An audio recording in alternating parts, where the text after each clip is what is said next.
तो हमारे नन्हे साथियों के साथ हम फिर से हम बाइबल की कहानियाँ लेकर आए हैं और हमारे साथ ये नन्हे बच्चे, इनके नाम बताइए बेटा आप लोगों के। My name is Sophia Mal. My name is Saina Mal. My name is Dona Mal.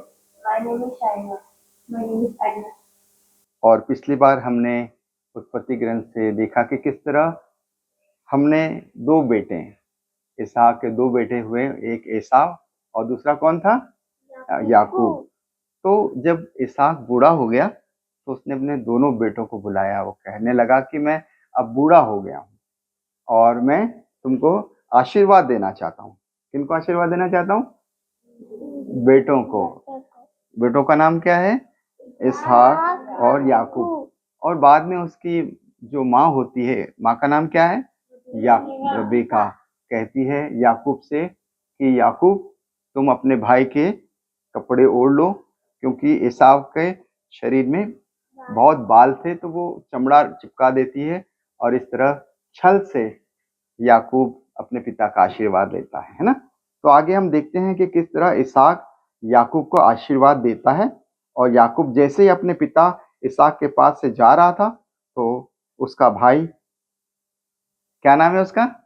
एसाव, आ पहुंचता है।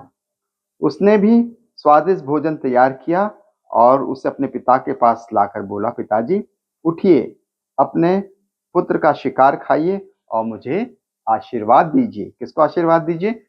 एसाव को, है ना। वो आता है। उसने पिता इसहाक से पूछा कि तुम कौन हो? तो वो उत्तर देता है कि मैं आपका पुत्र, आपका पहलौठा बेटा एसाव हूँ। कौन हूँ? एसाव हूँ। ये सुनकर इसहाक को बड़ा आश्चर्य होता है। वो बोला, तो वो कौन था जो शिकार का भोजन लेकर मेरे पास आया? तुम्हारे जाने से पहले उसने मुझे भोजन परोसा और मैंने उसे खाया और उसे आशीर्वाद दे दिया। इस तरह वो आशीर्वाद याकूब लेकर चला गया, है ना। अपने पिता की बातें सुनते ही एसाव ने बड़े ऊंचे और दुख भरे स्वर से पुकारते हुए पिता से कहा, पिताजी मुझे भी आशीर्वाद दीजिए। किसने कहा? एसाव ने। वो बड़ा बेटा है जो हकदार है आशीर्वाद का। वो कहता है कि मुझे आशीर्वाद दीजिए। पर उसने कहा, तुम्हारे भाई ने आकर मुझसे धोखे से तुम्हारा आशीर्वाद छीन लिया है। उसने कहा, उसका नाम याकूब ठीक ही रखा गया था। उसने मुझे 2 बार धोखा दिया है। उसने पहले तो मेरा पहलौठा होने का अधिकार मुझसे छीन लिया और अब मेरा आशीर्वाद भी मुझसे छीन लिया है। फिर उसने उससे पूछा, क्या आपने मेरे लिए कोई भी आशीर्वाद शेष नहीं रखा है? इसहाक ने उत्तर देते हुए एसाव से कहा, सुनो, मैंने उसे तुम्हारा स्वामी बना दिया है, उसके सब भाइयों को उसके अधीन किया है। मैंने अन्न और अंगूर से उसे संपन्न कर दिया है। मेरे पुत्र, अब मैं तुम्हारे लिए क्या कर सकता हूँ? पर एसाव ने अपने पिता से कहा, पिताजी क्या आपके पास एक ही आशीर्वाद है? किसने कहा? एसाव ने अपने पिता इसहाक से कहा कि अब मेरे लिए कोई आशीर्वाद बाकी नहीं है, मुझे भी आशीर्वाद दीजिए। और यह कहकर वो फूट फूट कर रोने लगा। कौन रोने लगा? एसाव, क्योंकि उसका आशीर्वाद तो याकूब छीन के ले गया, है ना। तब उसने पिता इसहाक से कहा, देखो, पृथ्वी की उपजाऊ भूमि से दूर और ऊपर के आकाश की ओस से दूर तुम्हारा निवास स्थान होगा। तुम अपनी तलवार के बल पर जियोगे, पर अपने भाई के अधीन होंगे।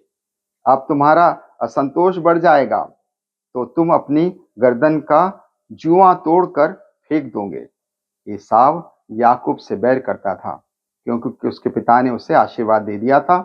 एसाव ने मन में कहा, अब हमारे पिता के लिए शोक मनाने के दिन जल्द ही आने को है। इसके बाद मैं अपने भाई याकूब को जान से मार डालूंगा। किसको मार डालूंगा? याकूब को, क्योंकि याकूब ने अपने बड़े भाई एसाव का आशीर्वाद छीन लिया।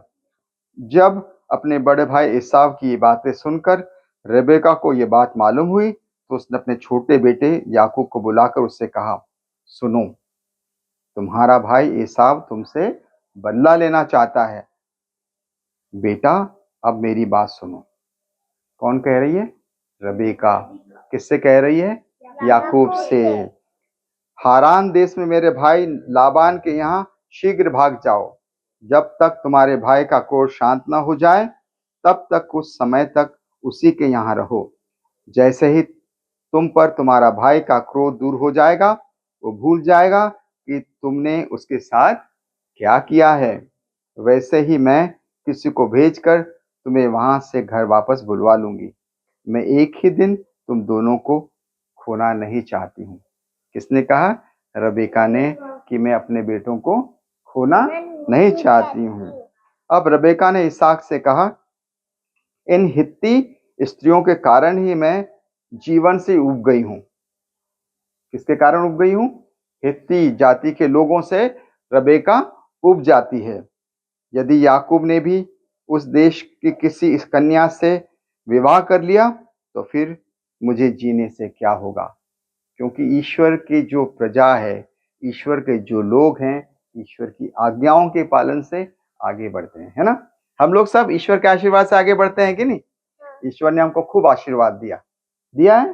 हाँ, ईश्वर ने खूब आशीर्वाद दिया है और उस आशीर्वाद को हम एक दूसरे के साथ बांटें और ईश्वर के आज्ञा के अनुसार, जैसे बच्चे हैं आप लोगों को पढ़ाई करना है ना, माँ बाप की आज्ञा का पालन करना है ना, हम उनकी आज्ञाओं का पालन करें और ईश्वर को धन्यवाद दें। हम जोरदार तालियों से ईश्वर का धन्यवाद करें। और आज सबों को बहुत बहुत शुभकामनाएं, धन्यवाद और जय यीशु।